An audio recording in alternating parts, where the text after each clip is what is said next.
राम राम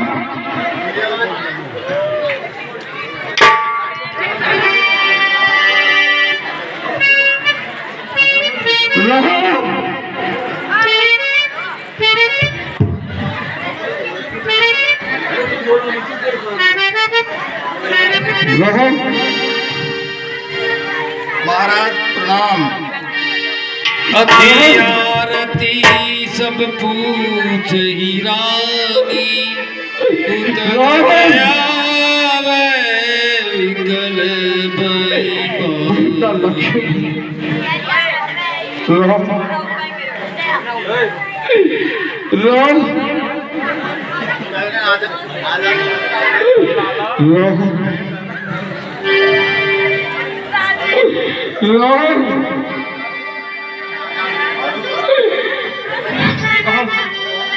दिल की संजीवे जाए जीव कहीं कीने प्रणाम सुनत उठ्यूं व्याकुल नपति कहू सुमंत्र गहरा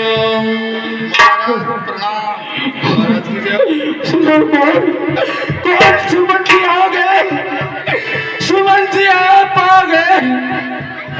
कहाँ है मेरे बेटे राम, कहाँ है वो राज दुलारे, क्या है वो पुत्र वधू सीते।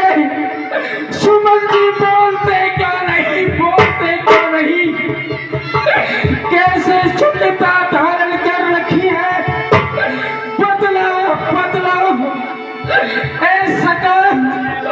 बदलाव मेरे नैनों के तारे, मेरे प्राणों से प्यारे राम आए या नहीं आए, कहाँ है पुत्र वधू, बोलो तो सही कुछ। अरे जो आता है सीधा निकल कर चला जाता है, मुझसे कुछ नहीं कहता है। राम राम बोलो श्री कृष्ण जी, बोलते क्यों नहीं, बोलो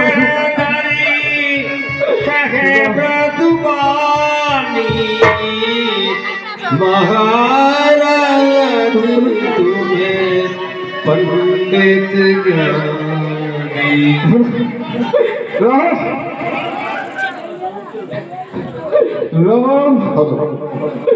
महाराज आप धैर्य को धारण करिए, हिम्मत हार मत होइए महाराज। तो इस तरह से धैर्य को धारण करूं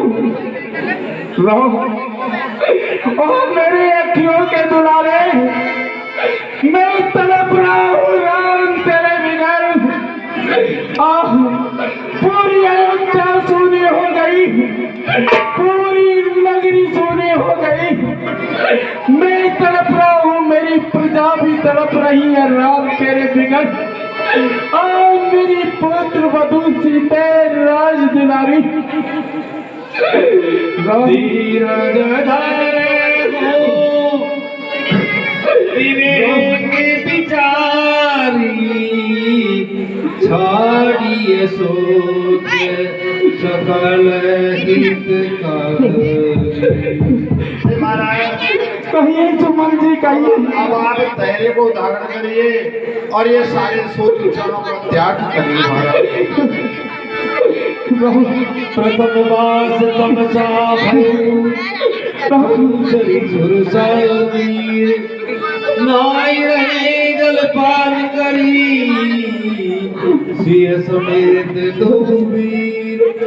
महाराज भगवान राम लक्ष्मण सीता ने प्रथम वास तमसा नदी के ऊपर किया, तमसा नदी पर किया और दूसरे रोज सरंगवेरपुर में पहुंचे और उन्होंने उस दिन कुछ नहीं खाया पिया, पानी के सहारे उन्होंने अपने रात बिताई।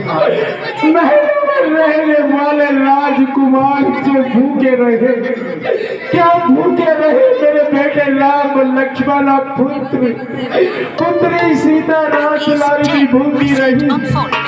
क्या जवाब दूंगा मैं जनक जी को? मैंने कहा था कि रात दिलारी बना करके रखूंगा, रात क्या करूं? फिर क्या हुआ सुमन जी? केवट की बहुत सेविकाई सोचा मेरी सिंगरों गवाई। फिर केवट ने उनकी सेवा की, उनको अपने साथ लिया और उस रात उन्होंने महाराज श्रृंगवेरपुर में ही बिताई। पहुंच गए। तात प्रणाम तात सब कहे बार बार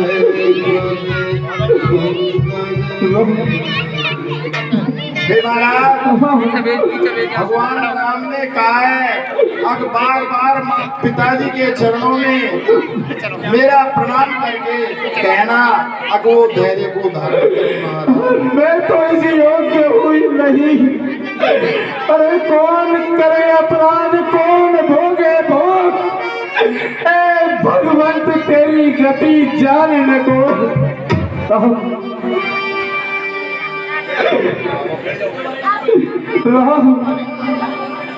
मन मग कुशल हमारे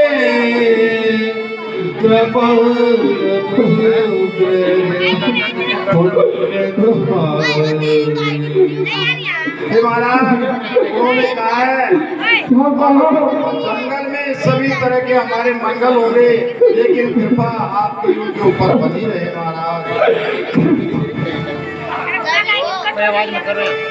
संपूर्ण कृपा बनी हुई है, लेकिन करूं तो क्या करूं? और क्या कहा पुत्र लखन ने, क्या कहा पुत्र वधु सीता ने, क्या कहा? सुमन जी, मैंने आपसे कहा था कि उन्हें 14 वर्ष के बजाय 14 दिन की यात्रा करा कर ही उन्हें वन से लेकर आना, लेकिन वो नहीं आए। क्या कहा बतलाओ, क्या कहा?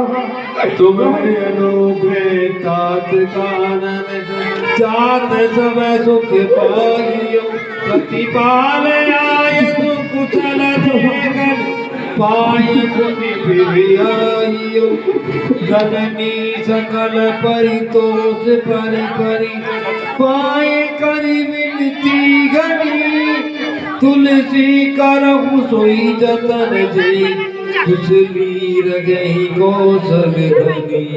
हे महाराज, मैंने उनसे बार बार बहुत अनुग्रह किया, लेकिन उन्होंने मेरी एक नहीं मानी। जानता हूँ, मैं जानता हूँ, वो मर्यादा पुरुषोत्तम राम है। मुझे वो सत्यवादी बनाना चाहते हैं, मुझे वो सत्यवादी बनाना चाहते हैं। रहो रहो लखन गगेऊ कछु वचन कठोरा बर गिरा में पुनि मोगी महाराज, लक्ष्मण जी ने जरूर कुछ कठोर वचन कहे, क्या लेकिन भगवान ने उनको चुप करने का इशारा करके और मेरी ओर इशारा करके कहा, अगर आप ये बातें महाराज मेरे पिताजी से मत कहना। मुझ जैसा पापी पिता संसार में नहीं हो सकता, और राम जैसा पुत्र संसार में नहीं हो सकता।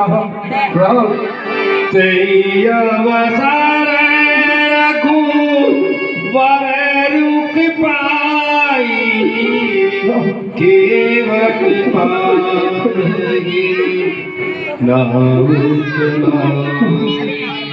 महाराज, उसके बाद में रघुवीर जी ने उनको केवट की ओर इशारा किया नाव को चलाने के लिए, और भगवान नाव में बैठ गए और वो चल दिए।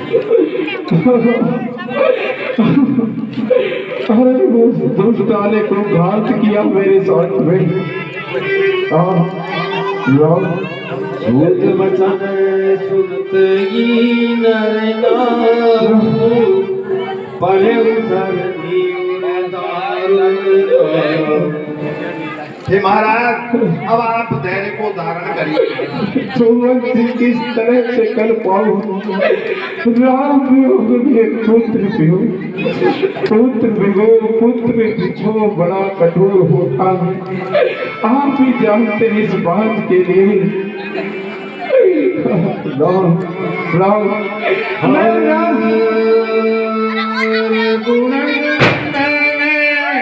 प्राण प्रीते तुम विरुदियत बहुत देवी।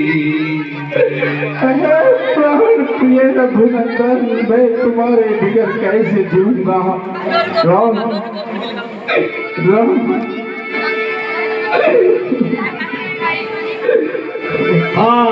जाने की लखन हार कुंवर, हाथी दुहित चित चाहत गुजर हरे।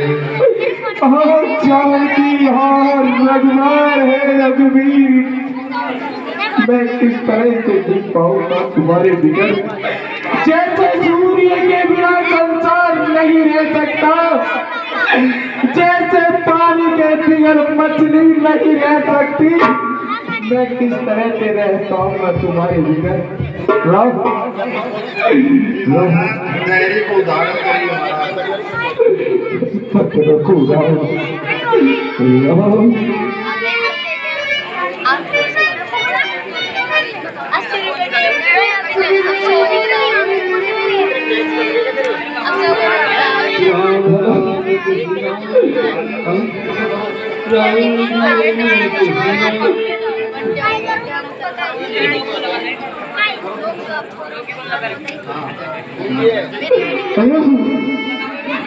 रखो कौन चल रहे? बड़े धैर्य वाली हो तुम कि आपके पुत्र का वन में जाने के उपरांत भी आपने धैर्य धारण कर रखा है। हाँ प्राणनाथ, वो कठोर हृदय वाली पापिन, उसने क्या मेरे साथ ये क्या किया? अरे उसका कलेजा पत्थर का है, पत्थर का। ओ मेरे प्राण को हरने वाली वो देवी, उसने क्या कर दिया? राम, ओ अंधों की बात, वो श्राप मुझे याद आता है। ओ कौन? वो आ रहा हूँ। प्राणनाथ नहीं, शांत रहिए, शांत रहिए। आ रहा हूँ। देखो देखो, कोई नहीं आना महाराज। वो देखो प्रिय, वो देखो, वो यम के दूत मुझे लेने के लिए आ रहे हैं प्रिय। हाँ याद आया, वो अंधों का श्राप। क्या याद आया महाराज? देखो प्रिय, आज से आज तक मैंने ये वृत्तांत किसी को नहीं सुनाया, कौन सा वृत्तांत महाराज? लेकिन प्रिय मेरा वंश समय है और मैं बात किसको सुनाऊं प्रिय? मैं आपको ही सुनाता हूँ प्रिय। वो अंधों का श्राप मुझे याद आ गया। आ रहा हूँ। कुछ नहीं, ब्रह्म है, ब्रह्म नहीं, अरे ब्रह्म नहीं, ये सत्य है, सत्य है, सत्य है। ओ क्या देखो प्रिय, एक बार मैं जवानी में था, तरुणावस्था में मेरी शिकार खेलने की इच्छा हुई, तो मैं मेरा ये लक्ष्य बेदी और ये शब्द बेदी पार नहीं करके चल दिया। शिकार की तलाश में चलता रहो, लेकिन मुझे कहीं शिकार नजर नहीं आई। मैं घोर जंगल में पहुंच गया।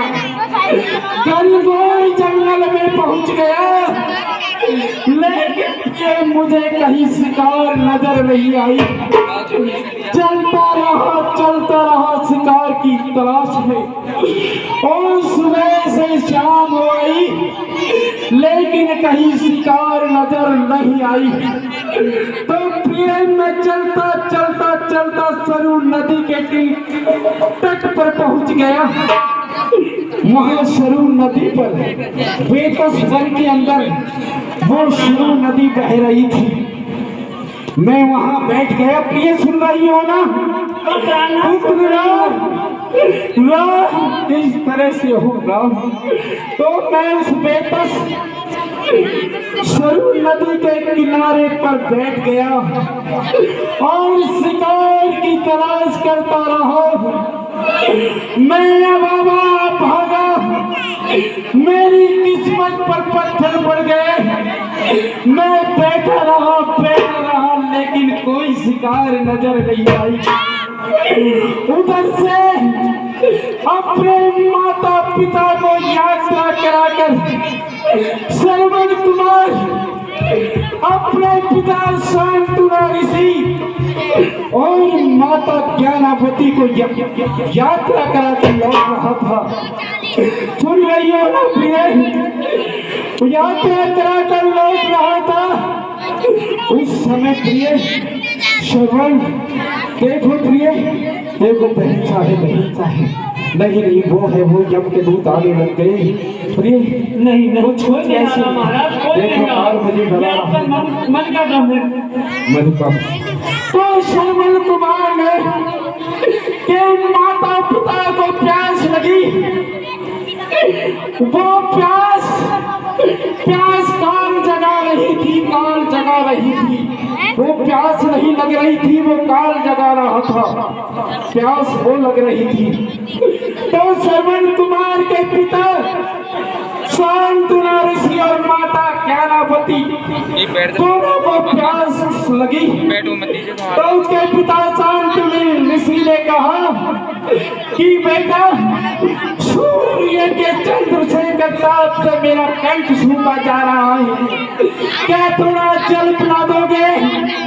बस फिर था ही क्या, माता पिता का दुलारा, लाठी का एक इशारा, अंधे माता पिताओं को एक हरे वृक्ष के नीचे अपनी कांवर को उतार करके उन्हें बिठा दिया।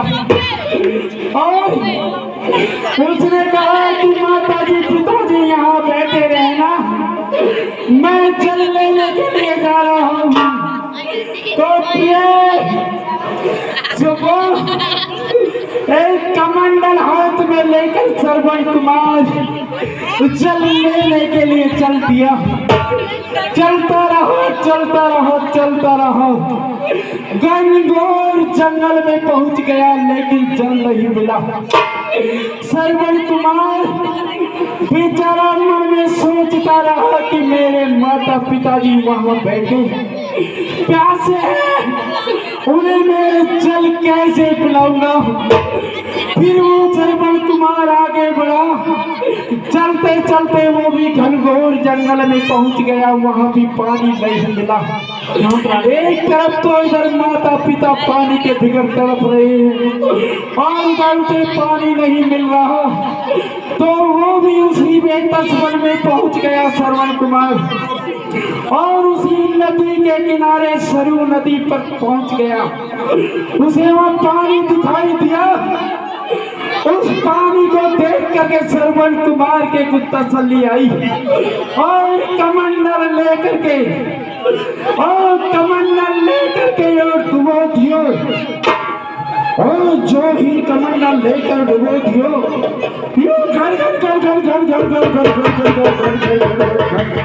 घर की आवाज आई। तो रानी कहीं हो, मेरे सुनता कोई ना कोई शिकार आई। तो प्रिय मैंने क्या किया पता है? मैंने मेरा ये शब्द वेदी पान लेकर के चलाओ दियो। वो जाकर के बेचारे श्रवण कुमार के जाकर के लगे, वो चीखने लगा, चिल्लाने की आवाज आई। मैंने सोचा कि प्रिय कोई न कोई आफत आई, तो कैसे करके मैं उस समय शीघ्रता से चला उस तीर, सत्य बतलाता हूँ उस समय कांप रहा था वो सरु का नील। जाकर देखा वो चिल्ला रहा है, चीख रहा है और कह रहा है कि हाँ माता जी, हाँ पिताजी, मैं तुम्हें जल नहीं पिला सका हूँ। इस तरह से वो चीख रहा था, चिल्ला रहा था। मैंने देखा कि कौन पुकार रहा था। श्रवण कुमार कह रहा था कि जालिम, मैंने तेरा क्या बिगाड़ा, कि जालिम, मैंने तेरा क्या बिगाड़ा जो तूने मेरे सीने में तीर मारा।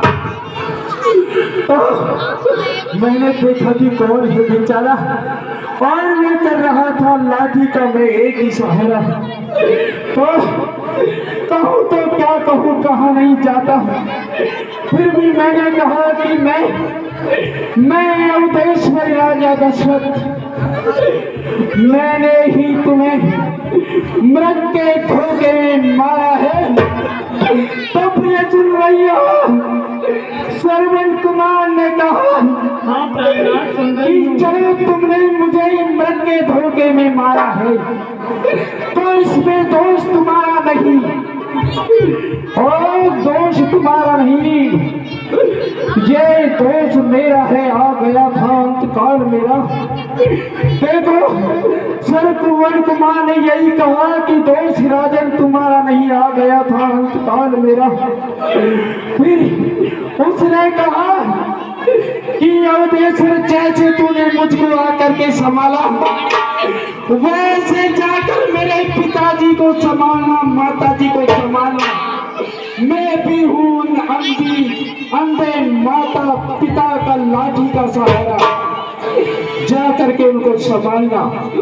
और उनके पिता जी के कंठ सूखे हैं, माता जी के कंठ सूखे हैं, उन्हें थोड़ा जल पिला देना, और जल पिलाकर उनसे कहना, जब पानी पी ले तब कहना उनसे मेरा अंतिम प्रणाम कह देना, और फिर कह देना कि तुम्हारा श्रवण मारो। मैं कहूँ तो क्या कहूँ, मुझसे हिला नहीं जाता। झूठे तीर चल सकते हैं, पर ये झूठे पार नहीं चलते। ये दशरथ चलना तो चाहते थे, पर दशरथ के पाँव नहीं चलते। कैसे तैसे करके मैंने उस कमंडल को लिया कि मैं जाऊंगा और नंढे माता पिताओं को पानी पिलाऊंगा। लेकिन प्रभु, मैंने परमात्मा से भी यही कहा कि ये घोर अन्याय को मैं प्रायश्चित कैसे करूंगा। उस कमंडल को लेकर के प्रिय देखो, काल डरा रहा है, देख वो मेरे सरमुख आया जा रहा है। कोई नहीं आ रहा महाराज, आत्माएं आ रही है मुझे ले जाने के लिए। कोई आत्मा नहीं आ रही। तो प्रिय उस कमंडल को लेकर के मैं चल दिया और वहीं पहुंचा। मेरी पैरों की आहट सुनकर, मेरे पैरों की आवाज सुन करके श्रवण कुमार के पिता शांतनु ऋषि बोले कि बेटा तू आ गया, बड़ी देरी से आया। माता उसकी पूछने लगी, बेटा तू सब भांति से सुकारी, तुझे कोई किसी प्रकार की सर्दी तो नहीं लगी, तो इतनी देर क्यों लगा दी?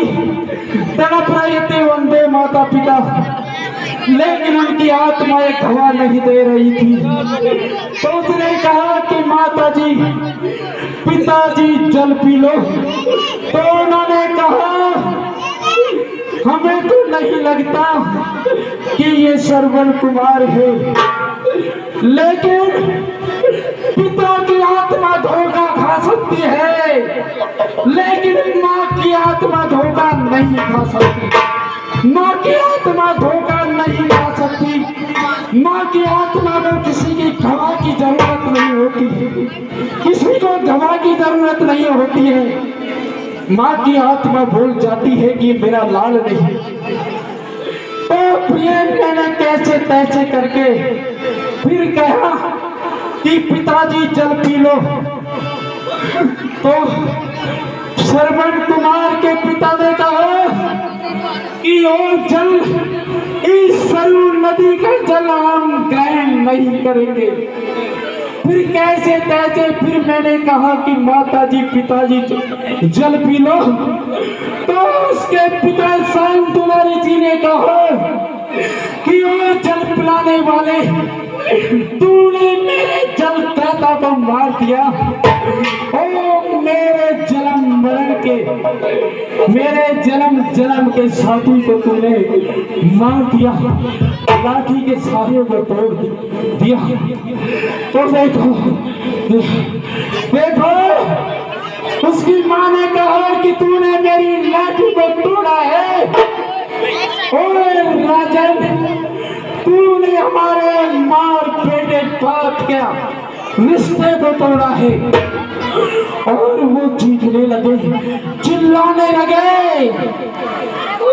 कहूँ तो क्या कहूँ, उस समय मेरी भी डर दबाव थी आंखें। कहूँ तो क्या कहूँ, सत्यवाजी जो कह रहा असत्य मुझसे कहा नहीं जाता। फिर मैंने कहा कि जल पी लो, जल पी लो। नहीं सुना। और श्रवण कुमार के पिता ने मुझसे क्या कहा कि जाओ मेरे लिए। ओ क्या हुआ उस समय, देखिए श्रवण कुमार के पिता ने मुझसे कहा, क्या कह रही है।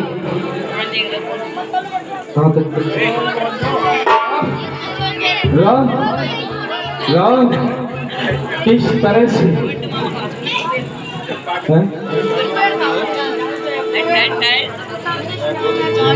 श्रवण कुमार के पिता ने कहा कि जल मुझे पिलाओ। हाँ, मेरे जल दाता को तूने मार दिया। इस तरह से कहते कहते श्रवण कुमार बोला उसका पिता शांतनु ऋषि की राजन, जाओ जंगल में जाकर के मेरे लिए चिता के लिए लकड़ी लेकर के आओ। तो कैसे कैसे करके प्रिय मैं घनघोर जंगल में गया, लकड़ियां लेकर के आया और मेरे चिता बना दी। तो बोले शांतनु ऋषि की मैं चिता पर बैठता हूँ, मेरे गोदी के दुलारे को, मेरे लाठी के चारे को यहाँ लेकर आओ। और माता ज्ञानावती भी वही बैठ गई और उन्होंने लाकर के इस बेटे को दिया। तो मैंने सोचा कि मैं थोड़ा जल पिला देते हैं। तो मैंने कहा कि लो पानी पी लो। फिर श्रवण ने कहा कि लो। फिर भी मैंने यही कहा कि मैं लाल नहीं, मैं काल हूँ जो तोरे लाल को खा गयो। हाँ, सिंह के बदले में तो लाल मेरे हाथ से मार दो। फिर यही कहा तो वो बातें उनके याद थी। तो उसके पिता ने कहा फिर मैंने कहा कि जल पी लो। तो श्रवण कुमार के पिता शांतनु ऋषि उस चिता पर बैठकर कहते हैं कि ला जल दे, ओ जल दे। और जल हम निर्जल यही कहा कि जल दे या ना दे, हम निर्जल यही प्राण गवाएंगे। जहाँ गया हमारा श्रवण लाल वहीं हम जाएंगे। और ऐसा कहकर प्रिय उन्होंने जल पकड़ाया, उसने जल में हाथ में लेकर के अंधे माता पिता श्राप देने लगे, कहने कि अयोध्या नरेश सुन मेरा श्राप, कहने लगेगी सुन मेरा श्राप। महाराज उसने अपने हाथ में जल लेकर के कहा कि मैं तो दीपक बुझ गयो, चार राजन तेरो भी बुझ जाएगो, अंत समय में तेरे चार पुत्र होंगे, पर समय पर एक काम नहीं आएगा। तो प्रिय कहूँ तो क्या कहूँ, मैंने श्राप को धारण कर लिया, लेकिन इतना कह करके शांत और ऋषि भी शांत हो गए। अब करूं तो क्या करूं। उधर अंधी माँ ज्ञानवती चीखने लगी, चिल्लाने लगी। अंधी तो थी, टटोलने लगी, कभी अपने पति को टटोलती तो कभी बेटे को टटोलती, और पति की लाश को, पुत्र को, गोदी की दुलारे को, और उसका मान शून्य हो गई। गोदी का दुलारा गया तो तड़प रही थी, चिल्ला रही थी, और वो रैन नपुती कर रही थी। तो प्रिय उस ज्ञानावती ने टटोल कर अपने पति को मरा हुआ देखा, अपना बेटे को, और उसका स्वाद भी गया, गोदी का दुलारा भी गया। तो उसने कहा कि सावधान हो जाओ नरेश, मेरा भी श्राप सुन। मैंने कहा सो धार्य है बतलाओ माते, फिर मैंने कहा कि पानी पी लो, लेकिन नहीं। तो वो कहने लगी कि जैसे तो भी पुत्र की ममता को पता लग जाए। वो कहने लगी कि जैसे मेरे पुत्र की लाश पड़ी है और एक तरफ मेरे पति की लाश पड़ी है, राजन तुझे भी श्राप है, इस तरह से ही तू भी पड़े रहेगो और तेरे समय पर दाह संस्कार तेरो नहीं हो सकेगा। इस तरह से कह करके श्राप से धार्य कर लिया, और इतना कह करके माता ज्ञानावती भी तेरे लोग तो पहुंच गई। करूं तो क्या करूं, कुछ कहा नहीं जाता। देखो किस तरह से अब करूं तो मैं क्या करूं, समझ नहीं आ रहा। रानी निश्चित मेरा समय है, तुम तो कठोर हृदय वाली हो, धैर्य को धारण करने वाली हो। सुमित्रा रानी मुझे क्षमा कर देना, बेटे मुझे क्षमा कर देना। मैं कुछ नहीं कर सका तुम्हारे लिए। मैं जनक दुलारी के बारे में जनक जी से क्या कहूँगा, जनक जी से क्या कहूँगा कि किस तरह से मेरे बेटे राम वनवासी वस्त्रों में भटकते फिर रहे हैं, और वो जानकी राजरानी बनकर रहने वाली वन में डोल रही होगी कंकड़ पत्थरों में। क्या होगा कभी भी बड़ी भूल करके अपनी पुत्री का नाम कैकेयी मत रखना, कैकेयी मत रखना। मुझे इसमें मार दिया, सारी प्रजा कहेगी कि स्त्री की बात में आकर महाराज ने अपने पुत्र को वनवास दे दिया। मैं सत्य कहता हूँ, मैं शंकर भगवान को साक्षी करके कहता हूँ, इसमें मेरा दोष नहीं। मैं वचनों में फंसा हुआ था, रानी के वचनों में था, इसलिए मुझे वो वर देना पड़ा। अब देखो मेरे अयोध्या के हाथी हथियन चिंगार रहे हैं, चिड़िया चींची कर रही है, कोयल कां कर रही है, अयोध्या वासियों के आंखों से आंसू आ रहे हैं। राम सीता लखन तेरे लिए देखो किस तरह से मेरे अयोध्यावासी पिता की आंखों से आंसू टपक रहे हैं। करूं तो क्या करूं? रुको, करूं तो क्या करूं? आपने कहीं सपना तो नहीं आ रहा है? सब आप इतने व्याकुल क्यों हो रहे हो? सती है, सती है, सब नहीं है। और अयोध्यावासियों, देखो तुम रानिया बड़ी भांति से रहना। मैं तो जा रहा हूँ, मुझे काल बुला रहा है। कुछ नहीं है महाराज, कुछ नहीं है। यम के दूत मुझे लेने के लिए आ रहा है। कुछ क्षण में मैं जाऊंगा प्रिय। देखो नहीं महाराज, पहले उदाहरण दीजिए। मेरे अयोध्यावासियों अलविदा, विदा विदा। मेरे पति चिन्हों, मेरी चिड़ियाओं, विदा अलविदा अलविदा। रानियों रानियों रानियों, बैठिए महाराज, आइए। मैं कुछ समय के लिए नहीं रुक सकता हूँ प्रिय, मैं जाने वाला हूँ। कहिए कहिए, कोई अंत समय में बात कहना चाहती हो तो कहो।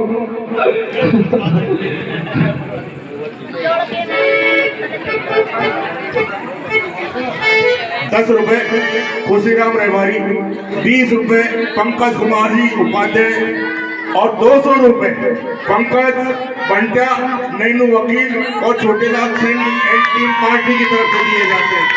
10 रुपए रामकरण जी प्रजापति की तरफ से दिए जाते हैं। तो 4 पुत्र हैं, तो 4 पुत्र है, पर किस्मत का पड़ गया पाना है।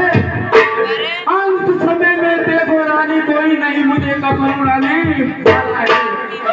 ओ जाने से पहले देख रहा हूँ, ओ मैंने सोचा था कि ये तेरा, वो मेरा, वो मेरा, वो तेरा, लेकिन जाने से पहले देख रहा हूँ चारों अंधेरा ही अंधेरा। मैं जा रहा हूँ अयोध्यावासियों, जा रहा हूँ, मुझे क्षमा कर देना। हे प्रभु राम, राम, राम।